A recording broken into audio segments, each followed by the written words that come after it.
Okay. Big news last week. Spain's High Court convicted Luis Rubiales of sexual assault for kissing Jenni Hermoso without consent at the 2023 World Cup medal ceremony.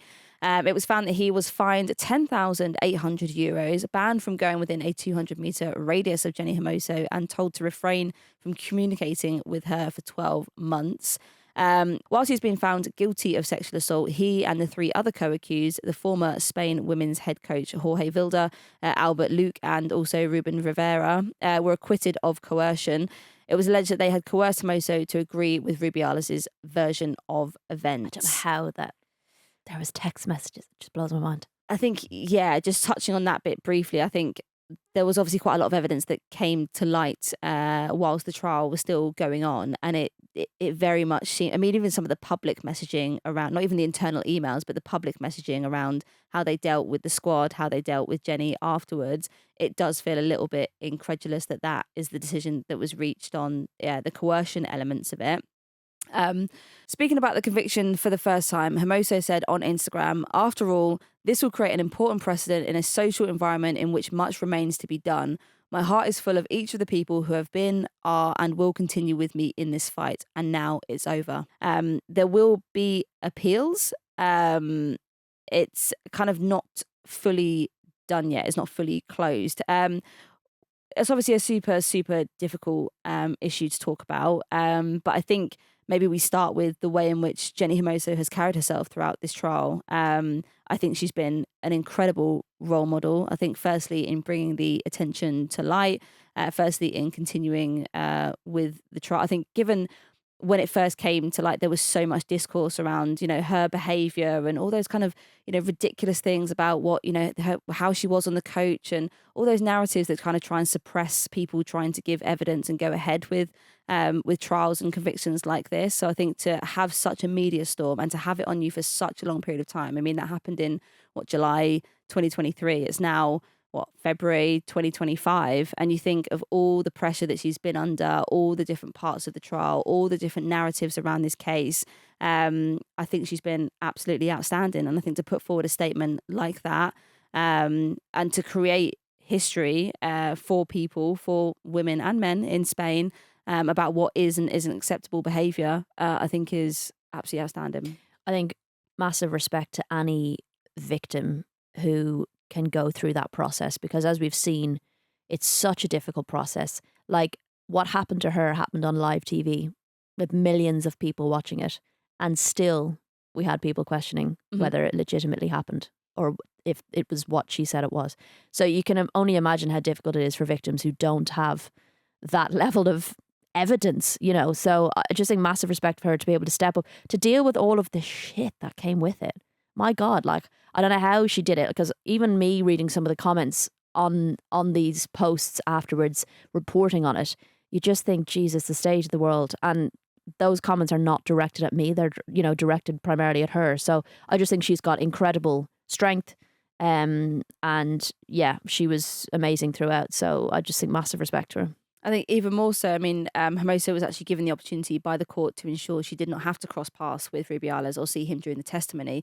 But she said no to this and she gave evidence just a few meters away from him. And it's the first time in Spain Hermoso has been the catalyst for getting a non-consensual kiss to be classified as sexual assault. I think that in itself is just testament again to the kind of bravery that she has shown throughout this entire process and being defiant. And also, I think, anyone who kind of knows the context of the Spanish women's national team and kind of the coach instructions, the management, I mean, you only have to look at the documentary that came out not even that long ago about all the things that were taking place in the squad and how the culture still isn't fully even in a much better place than it was before. And his wider behaviour, like in and around the game and beforehand, is just, it all plays a part into this. 100%. So I think, massive respect to Jenni Hermoso and from all of us at Upfront, sending love thoughts, because whilst the trial is still over, obviously the impact of it is still being heavily felt, and it's something that will no doubt kind of be with her for with her for life. But I have massive personal respect for her. I mean, how do we feel about the atmosphere and the tone surrounding this case? I know there's been a few kind of big name players who have kind of spoken briefly about this. We had Lucy Bronze speaking about the trial. She said it's incredibly brave as individuals and as a team collectively. They're fighting for change, not just in that court case, but in their federation. It's amazing. As an England team, we've made changes, not for the same reasons, but we stand by them. Also had comments from Serena after the game. Saying, I stand with the Spanish players, and it's really sad they have this in their path.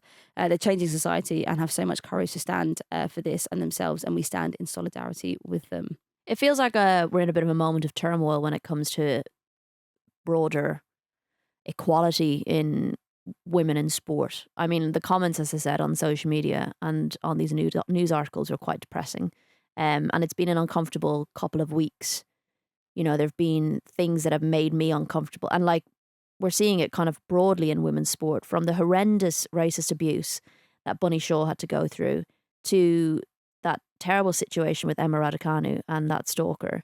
And that sense of entitlement and access to female, not just female athletes, but just more broadly in society. Like, and then it does feel like the way society's going, the changes that are happening, I think, more broadly around the world is kind of emboldening more people who feel that way to say and speak and act how they want, which I just, it's heavy, I think, the last few weeks. That I do think sometimes it feels like women's football is permitted to exist within the parameters dictated by the men's game. Mm-hmm.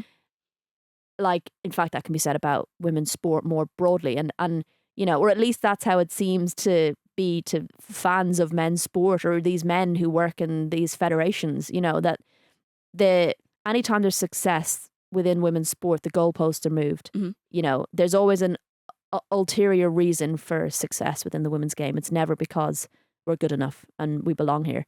And I just think simply making the game more inclusive is not going to change the issues. Like, this is a wider societal issue that, as I said, feels like it's kind of getting worse because people feel, and I think social media feeds into that, right? I do genuinely think the majority of people who say some of this awful stuff online would not have the balls to say it to your face all day. But I think the fact that people hold these views within them is a bit disturbing. And it's not everybody, it's not all men, you know, it shouldn't have to say that. We know that it's not all people, but you do face that within the women's game, that you feel like there's these parameters around you to where you can exist and the spaces you're allowed to take up. And you sometimes feels like we get to a point where it's like, okay, that's enough now. Mm-hmm. You've had your spotlight. Can you just shut up now? Like, back off. And you know, that's not how it should be. That's not what equality in society is.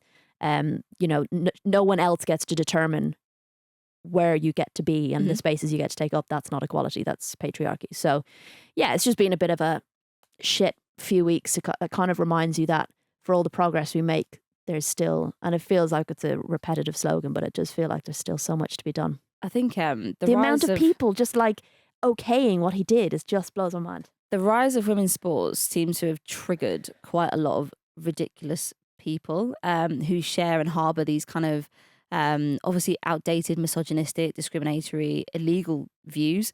And I think that's the most disappointing thing, is that obviously there's so much of society is celebrating like how far we've come. It feels like women's sport has really reached this like a moment in the sun where we're kind of getting that recognition, we're getting the acknowledgement, we're getting greater attendances, we're seeing more participation at grassroots level, we're seeing a greater level of kind of athleticism and strength and conditioning and infrastructure, and it feels like we're all heading in the right direction. But then there's these kind of like, and I want to say, like, I don't want to give it too much airtime because I think it is the very small minority who just want to take that down, and that's fine, but just shut the up about it. Essentially, just go back to your cave or your basement and shut up about it personally.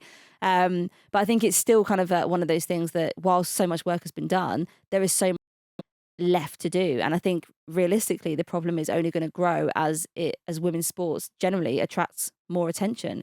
Because you naturally, the bigger the kind of audiences are and the bigger the attendances and the bigger those kind of things are, you're going to take along that horrible subsection of fans who don't support sport in the right way, who don't show up with the right intentions, who want to create toxic environments, who want to create spaces that aren't welcoming for large sections of people. So yeah, it feels really sad, I think, to have been involved. I think for both of us, we've been involved in women's sport now for pretty much 2 decades more so, for both of us, and kind of see where it came from, which was like, yeah, it wasn't getting funded, it wasn't getting infrastructure, there's attendances and audiences and things like that, but it felt safer because no one gave a shit about us in a way. And now people give a shit. It kind of feels like we've also got people telling us to go back to not existing anymore. And it's this really horrible, I kind of preferred the atmosphere in a way when it was kind of like this more closed club, and it was the OGs in a way. But I love the fact that it's obviously developed and progressed, and we've got people who want to be involved in it so much more. But the toxicity of it, sometimes it does. It's There are ways days heavy. where it gets you, and you just think, God, like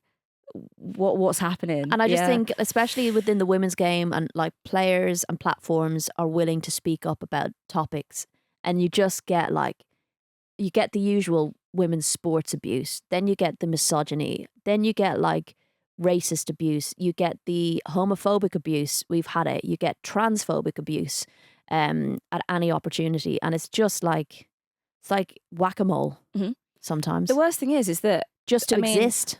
So we've on She's a Baller, we're a women's football platform. So to follow us, you really have to want to get to know or understand or love women's football. The worst thing is then having comments from followers saying like really homophobic or misogynistic thing. Like, why are you following in the first place? It feels like there's like this concerted effort from some people to really go the extra mile to put things to be cruel. Yeah, just don't follow, don't comment, don't share your view. We had someone replied to a tweet recently to tell us that nobody engages or comments on any of this stuff because no one cares. And I replied, at least do something original. I replied and said, thanks for the engagement. Maybe we'll start doing that, to be fair. I think that's a really strong... For all of us out there... Listen, you're just pumping up our numbers, my friend. That's another view. That's another bit of engagement, another comment. You know, it all adds up. We don't need to put... Listen, we don't need context, Chloe. We can just cherry pick data and make it work for us. So 100%. Thank you so much. No, I know we make light of it there, but in all seriousness, I do think, yes, it does feel heavy, and it does sometimes feel like you're constantly, like, once you feel like one topic has died down, something else pops up, and it can be hard. But I think with people like Jenni in the game who are willing to stand up and speak up and not back down, and I think we do have some really good voices in the game, I do think it can make a change, and I do think it's important to keep these topics front and center because it's the only way we're going to be able to change them. But I'll also say, look after yourself, and if you do feel you need to kind of take a step away to protect your mental health, do that, because that is also equally important. But I feel like within women's football there's enough people that some people can take a step back for a moment, and people will keep carrying that torch and keep pushing for change and for fairness and equality across the game. And I do think people like Jenni are examples of that. Really well said, Rach. 100% agree with everything you just said there. And also from all of us at the Upfront team, massive love and thoughts to Jenni and all those affected by the events of the trial and what happened. Obviously appreciate there is the conviction now, and Jenni's done an incredible job in creating history for sexual assault victims everywhere. But appreciate the effects and impacts of it are going to be long lasting. So continuously in our thoughts and standing with you guys.